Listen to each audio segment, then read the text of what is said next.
Actually क्या होता है, यहाँ पर जो सिविल जजेस की अपील है कुछ, वो डिस्ट्रिक्ट जज साहब के यहाँ हो जाया करती है, तो उसको फर्स्ट अपील कह देते हैं वहां पर। उसके बाद जब हाई कोर्ट में की जाती है उसे सेकंड अपील कहते हैं। लेकिन कभी कभी क्या होता है, कुछ वैल्यूशन बहुत ज्यादा होते हैं, तो वो अपील सीधे हाई कोर्ट में होती है। तो यहां आप वो सोचें सेकंड अपील से मतलब जो जिन मुकदमों में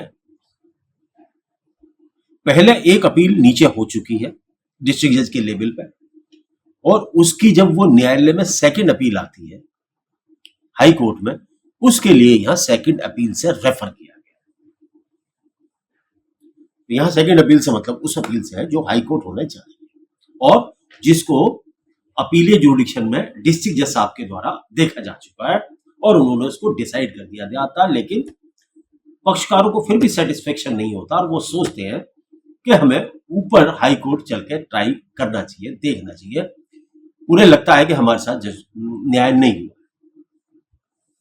तो क्वेश्चन ये उठता है कि सेकंड अपील में क्या चीज देखी जाएगी। क्वेश्चन ये नहीं है कि आप देखें, पार्टी के पास पैसा है,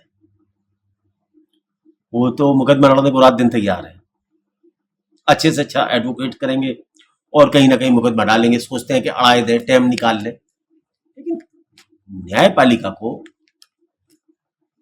ये देखना है क्या वास्तव में ऐसा क्वेश्चन है जिस पर विचार किया जाए, या वो क्वेश्चन है ही नहीं। तो उसके लिए सीपीसी सिविल प्रोसीजर कोड की धारा 100, 101, 102, 103 और ऑर्डर 42 सेकंड अपील के बारे में उपबंध करते हैं। तो जब आप सेकंड अपील के बारे में पढ़ें या स्टडी करें किताब से, तो ऑर्डर 42 को जरूर पढ़ें और साथ साथ सीपीसी की धारा 100, 101, 102, 103 का भी अध्ययन करें, क्योंकि अधिकतर सेकंड अपील में इन धाराओं के ऊपर ही, इन धाराओं में एक्सप्लेन किया गया कि किन किन आधारों पर सेकंड अपील हो सकती है। तो चलिए सबसे पहले धारा 100 का रूल 1 पढ़ते हैं।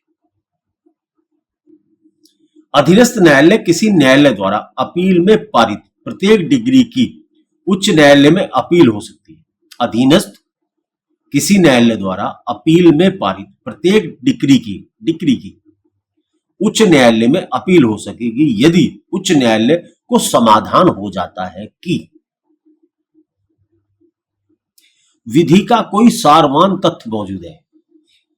A important legal question is involved in the case which is not decided by the subordinate court during first appeal और ड्यूरिंग फर्स्ट अपील। आप यहां तो यही रखेंगे।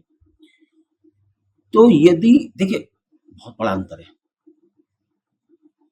अपील के लिए फर्स्ट अपील जो होती है डिस्ट्रिक्ट जज साहब के यहाँ, वहां तो लॉ पॉइंट भी डिस्कस होते हैं और फैक्ट्स के क्वेश्चन भी डिस्कस होते हैं। लेकिन जब सेकंड अपील होती है तो वहां केवल लॉ पॉइंट ही डिस्कस होते हैं, क्योंकि फैक्ट्स पर तो नीचे डिसाइड हो जाता है। वहां न्यायालय को ये देखना होता क्या कोई ऐसी गलती तो अधीनस्थ न्यायालय ने प्रथम अपील के अंदर नहीं छोड़ी है जिससे पार्टीज के साथ इनजस्टिस हो।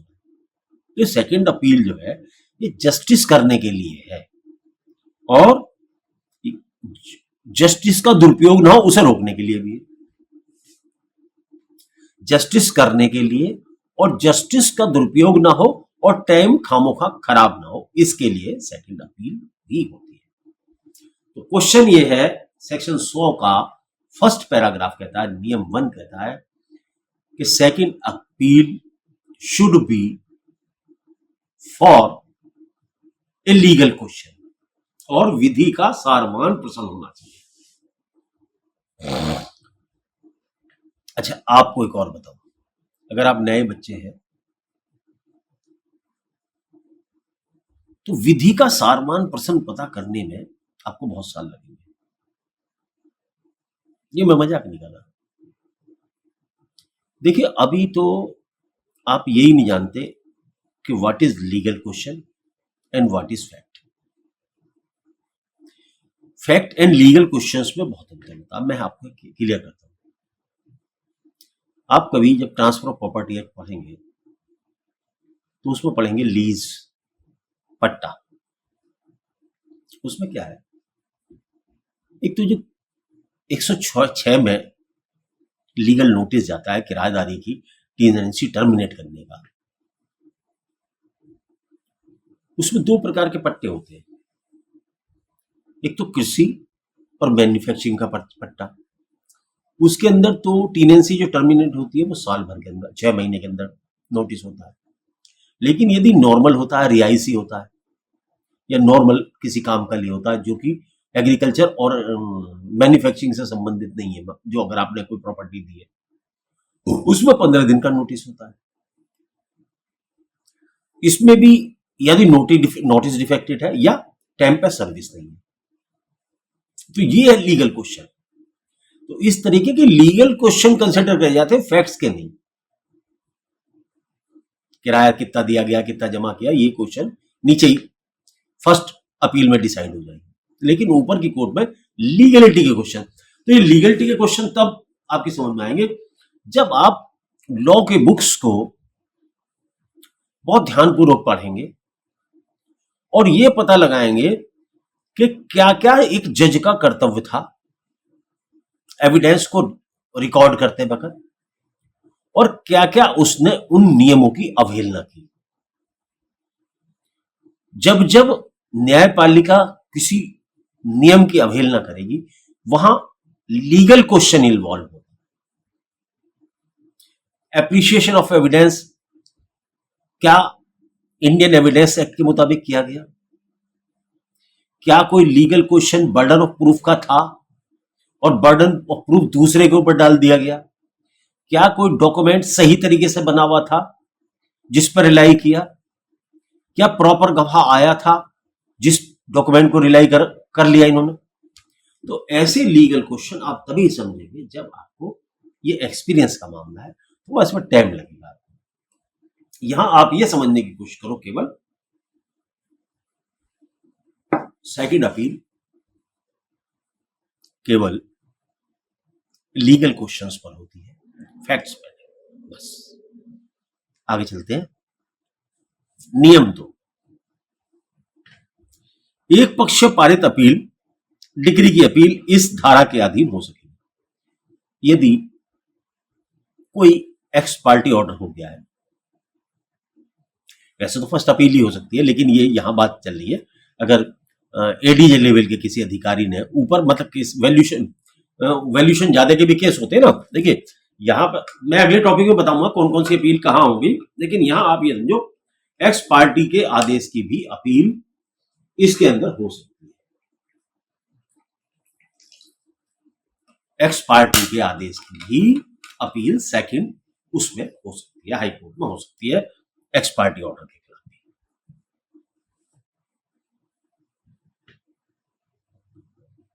रूल 3, सारवान प्रश्नों को संक्षिप्त अपील के ज्ञापन में वर्णन किया है। देखिए जो लीगल क्वेश्चन आप उठाने जा रहे हैं, तो वो जो आप अपील की ड्राफ्टिंग करते हैं, आपको वो क्वेश्चन उसके अंदर लिखना होगा। हवा में नहीं बात चलेगी गुरुजी। You should mention your grounds in your written appeal. अगर आपने ऐसा नहीं किया है तो आप बिना लिखे न्यायालय के समक्ष उस पर बहस नहीं कर सकते। आप बहस उस पर करेंगे जो प्रश्न आपने अपनी अपील के अंदर लिखा है। तो सेक्शन 100 का नियम 3। अब हम बात करते हैं नियम 4 की। देखो ध्यान से सुनते रहना, फायदे की चीजें हैं। और ये देखिए अपील की बात आई। अगर आज आप नए स्टूडेंट हैं, पहली बात तो मुझे पढ़ाना नहीं चाहिए टॉपिक आप, क्योंकि आपको स्टार्टिंग में तो कोई आदमी केस नहीं देवे।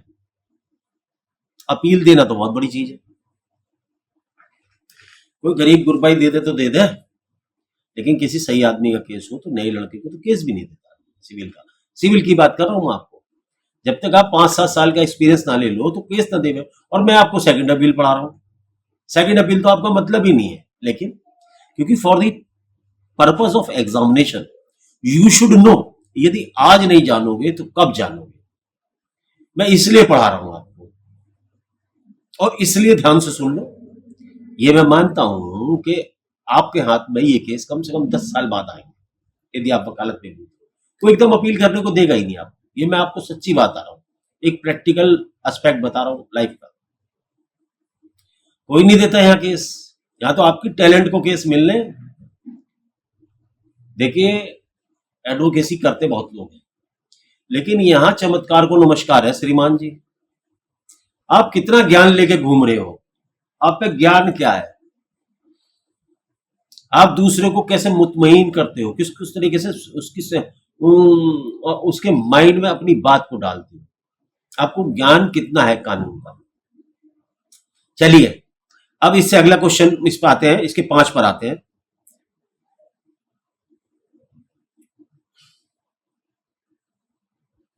हाँ, सॉरी, 4 की बात करते हैं।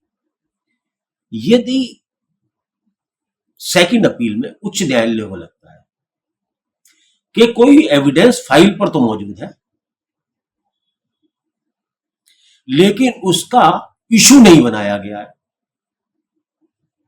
और वो इतनी इंपॉर्टेंट है कि मुकदमे पर प्रभाव डालती है वो बात, फैक्ट इन इशू, और एविडेंस उसकी फाइल पे है, लेकिन दोनों पार्टी चुप गई हैं,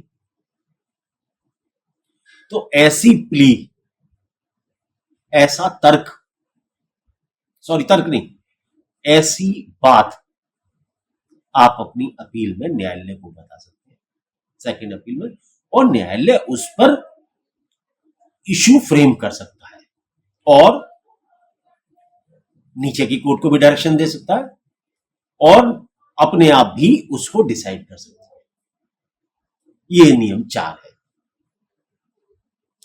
नियम 5 की बात करते हैं। उस बनाए गए प्रश्न पर अपील सुनी जाएगी व विपक्षी को अपनी बात रखने का मौका दिया जाएगा। क्या बात है श्रीमान? कि पहले तो उस पर फैक्ट इन इशू पर सेकंड अपील में हाई कोर्ट क्वेश्चन फ्रेम कर सकती है, मतलब क्वेश्चन से मतलब फैक्ट इन इशू बना सकती है, और अपोजिट पार्टी को सुनने का मौका दे सकती है। दिस इज ए नियम 5। एक्चुअली मैं इतना स्लो पढ़ाता हूं कि इतने स्लो में भी अगर आपकी बात समझ में मेरी जहन में नहीं आ सकती तो फिर मैं कुछ नहीं कर सकता, या तो मैं राल काट में भग रहा हूं तो बात है। तो 30 मिनट खराब करता हूं, मतलब 30 खराब तो नहीं कह सकता, 30 मिनट बनाता हूं, बोलता हूं, इसलिए कि बात हल्के हल्के में आपकी समझ, क्योंकि इतनी बारीकी के मामले हैं, एकदम समझ में आते नहीं है नए बच्चे के, उसके तो दिमाग से निकल जाती है, और सीपीसी ये तो वैसे दिमाग से निकल जाती है आदमी की। अब जरा इसमें मैं कुछ विशेष बातें मैं आपको कहना चाहता हूँ। AIR 1990 हिमाचल प्रदेश पेज 17 में वे अन्य भी जजमेंट है, उनमें क्या कहता है Himachal Pradesh high court? Second appeal सारभूत विधि के प्रश्न पर ही की जा सकती है, तथ्य के प्रश्न पर नहीं। देखिए, सबसे बड़ी बात होती है, जैसी अपील हाई कोर्ट में पेश की जाती है, हाई कोर्ट सबसे पहले आपसे पूछते हैं what is the legal question involved in this appeal. If you satisfied what is the legal question involved in the case, the court will admit it और कॉल द अपोजिट पार्टी। यदि आप पहली stage पर ही न्यायालय को यह नहीं बता पाए कि सर इसमें लीगल क्वेश्चन क्या है, देखिए हाई कोर्ट का समय इंपॉर्टेंट समय है, और किसी की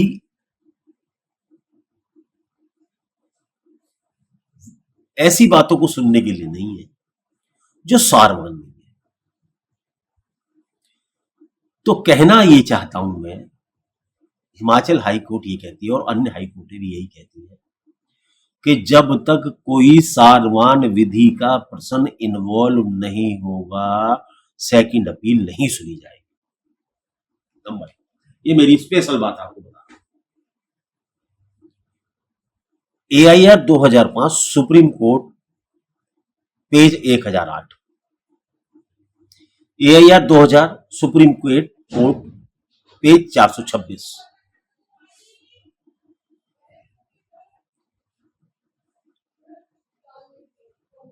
क्या कहती है श्रीमान जी, सुने। सब्सटेंशियल क्वेश्चन ऑफ लॉ होना चाहिए, ऐसा प्रश्न बहस के योग्य हो, अच्छा विचार के योग्य हो। पहले वह प्रश्न विनिश्चित न किया गया हो, अर्थात मूलवाद कोर्ट ने उस प्रश्न को विनिश्चित ना किया गया, अर्थात फैक्टिव इशू ना बनाए गए। उस प्रश्न का विनिश्चित किया जाना पक्षकारों के अधिकारों के अवधारण के लिए जरूरी था, लेकिन उसको इशू ही नहीं बनाया गया, वाद बिंदु ही नहीं बनाया गया। विधि का प्रश्न होना अनिवार्य है। ये 5 कंडीशन यदि आपके मामले में है तो उसकी अपील हो सकती है, अन्यथा नहीं हो सकती, सेकंड अपील बस।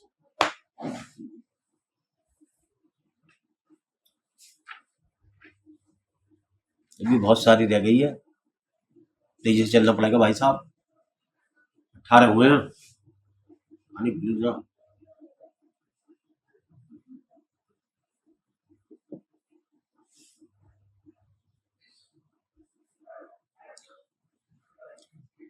ये मैं कुछ ये साइटेशंस वगैरह आपके लिए नोट करता हूं ताकि आपको जहन में ये बातें बैठे। देखिए, जब तक आप सीपीसी पढ़ते हैं और इसके साथ आपका ये ज्ञान नहीं है, देखिए सीपीसी अपने आप में कुछ एक्सप्लेन नहीं करती, इसका इंटरप्रिटेशन ऑफ लॉ जो करती है कोर्ट्स करती हैं। तो वो बात जो हम नहीं समझ पा रहे हैं वो हम कोर्टों के द्वारा माध्यम से अपने ज्ञान में ले आते हैं। विधि के ऐसे प्रश्न जिसे निश्चित नहीं किया गया है, उच्च न्यायालय सेकंड अपील में विचार कर सकेगा। मैं आपको हर बात एक्सप्लेन करता चल रहा हूं और थोड़ा सा और आगे चलते हैं। सुप्रीम कोर्ट क्या कहता है? A judgment in the second appeal without framing substantial question of law is to be set aside. A judgment in a second appeal without framing substantial question of law is to be set aside. Kinds of legal substantial question.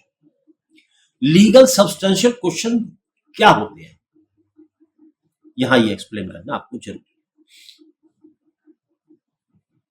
जब आप Indian evidence करेंगे तो एक question आता है burden of proof. Burden of proof किस पर होगा? मान लो है तो किसी पे और आपने डाल दिया किसी पे, ये legal question. Indian evidence act कहता है कि बर्डन ऑफ प्रूफ उस पर होगा जो फेल हो जाएगा, या जो ये कहता है ये बात है तो उसे ये सिद्ध करने की कि ये बात है।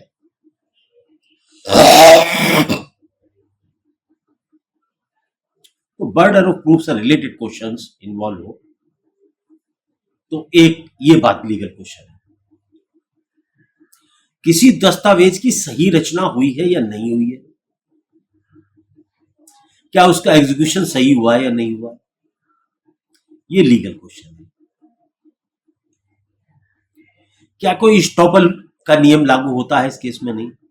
वेवर का नियम लागू होता है, नहीं होना। या कोई मौन स्वीकृति काय को प्रश्न तो इन्वॉल्व नहीं था। स्टॉपल इंपॉर्टेंट चीज है, वेवर इंपॉर्टेंट चीज है, मोर स्मृति, कपट, ये सब लीगलिटी बताते हैं। ऐसा कोई सार गर्भित प्रश्न तो इन्वॉल्व नहीं था। और आगे चलते हैं और अन्य पॉइंट ढूंढते हैं। Interpretation of law, appreciation of evidence, interpretation of law क्या किया कोर्ट ने?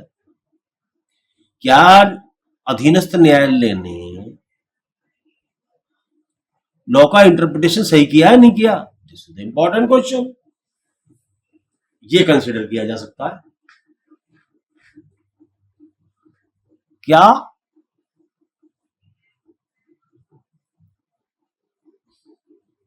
अपने डिस्क्रिशन का, देखिए डिस्क्रिशन यदि न्यायपालिका को दिया गया है, एक वर्ड है विवेकाधीन, यदि विवेक की शक्ति न्यायपालिका को कानून निर्माता हमारी संसद द्वारा या विधान परिषद द्वारा यदि दी गई है, तो उस विवेक का इस्तेमाल वो न्याय के अनुसार करेंगे, लेकिन मनमर्जी से नहीं करेंगे। अगर न्यायालय ने, अधीनस्थ न्यायालय ने अपने डिस्क्रिशन का प्रयोग न्याय की रीति से न करके मनमाने व्यवहार से किया, तो ये लीगल क्वेश्चन है, ये लीगल इन्वॉल्वमेंट है, ये विचार किया जा सकता है सेकंड अपील में। कोई महत्वपूर्ण एविडेंस फाइल पर अवेलेबल है, लेकिन न्यायालय ने उस पर विचार ही नहीं किया, इस कंडीशन में भी सेकंड अपील हो सकती है। तो ये मैंने आपको धारा 100 में वर्णित सेकंड अपील के आधार बताने की बहुत ज्यादा कोशिश की, बड़े परिश्रम से इकट्ठे किए ये, क्योंकि सीपीसी में ढूंढना ही भारी है सामान को, कई कई किताबें स्टडी करनी पड़ती हैं, तब जाके ये मटेरियल अवेलेबल होता है। चलिए आगे चलते हैं। अब बात करते हैं कि 100A की, सेक्शन 100K वो क्या कहता है? सिंगल जज, हाई कोर्ट के यदि सिंगल जज के द्वारा कोई आदेश किया गया है, तो उसको डबल बेंच के सामने चैलेंज नहीं किया जा सकता, लेटर पेटेंट अपील नहीं की जा सकती। अब ये नहीं होती है। सिंगल जज ने भी यदि सेकंड अपील में कोई निर्णय दिया है, तो वो उसी प्रकार से माना जाएगा हाई कोर्ट के ने, जैसे कि वो सही निर्णय है। उसके अंदर लेटर पेटेंट अपील अब नहीं की जा सकती, चाहे वे मूल अथवा अपीलीय डिग्री के विरुद्ध अपीलीय आदेश ही के विरुद्ध हो।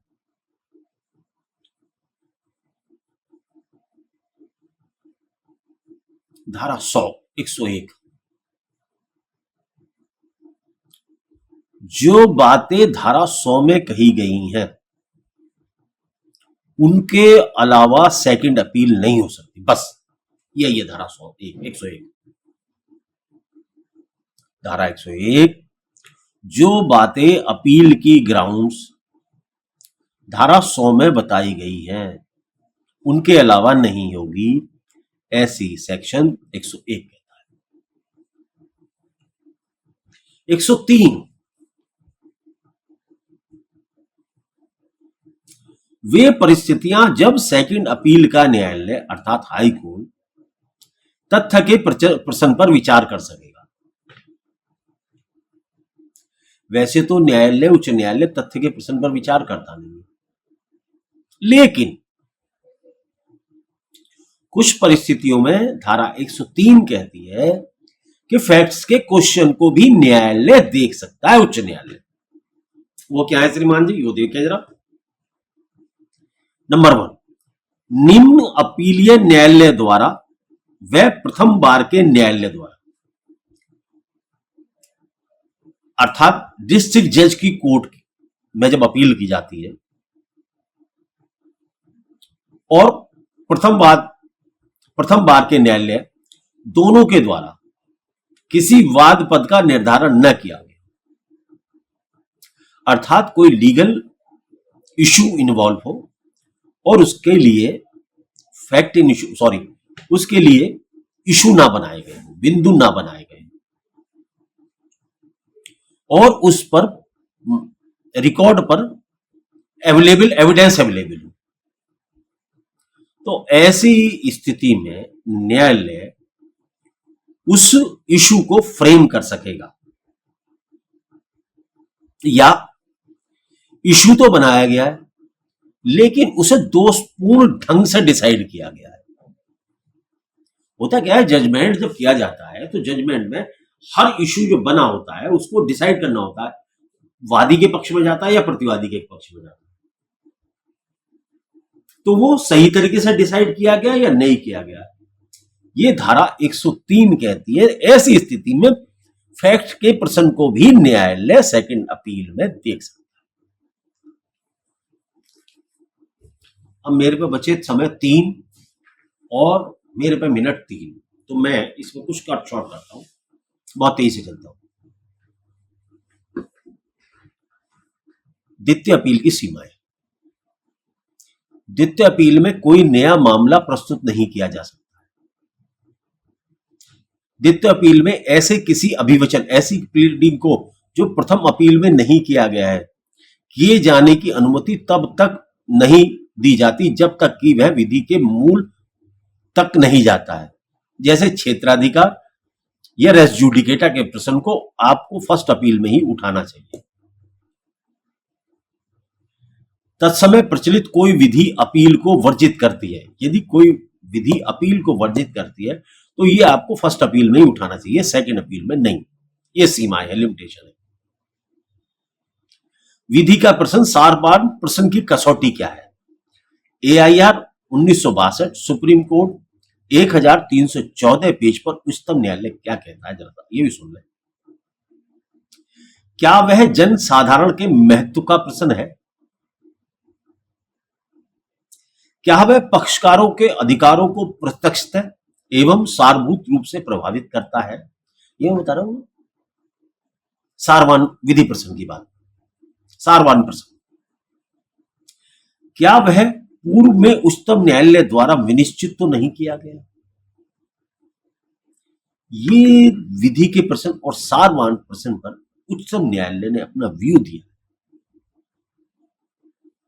तो ये भी आपकी नोटिस में होना चाहिए। समय बचा 1 मिनट और सामान्य सिद्धांतों को मैं दोबारा रिपीटिशन करता हूं अपनी नोट्स है, जो मेरी नोट सीट है ये, लेकिन मैं हाथ से बनाता हूं आपके लिए, नोट्स इकट्ठे करता हूं बहुत सबसे, कई बुक्स से, तब आपके लिए लाता हूं। ये खेल नहीं करता मैं आपके लिए,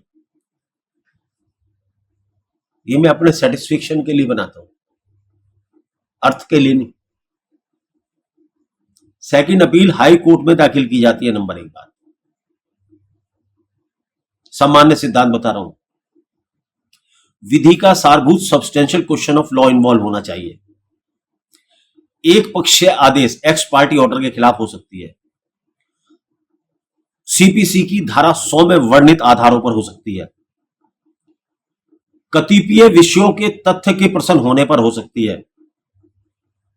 इसके सुनवाई की प्रक्रिया वही है जो जिला जज के न्यायालय में होती है। नो लेटर पेटेंट अपील द्वितीय अपील के खिलाफ, सेकंड अपील के खिलाफ कोई भी second no letter patent appeal नहीं हो सकती है। तो ये हमारा टॉपिक था second appeal. Now we will discuss in a next topic Adesh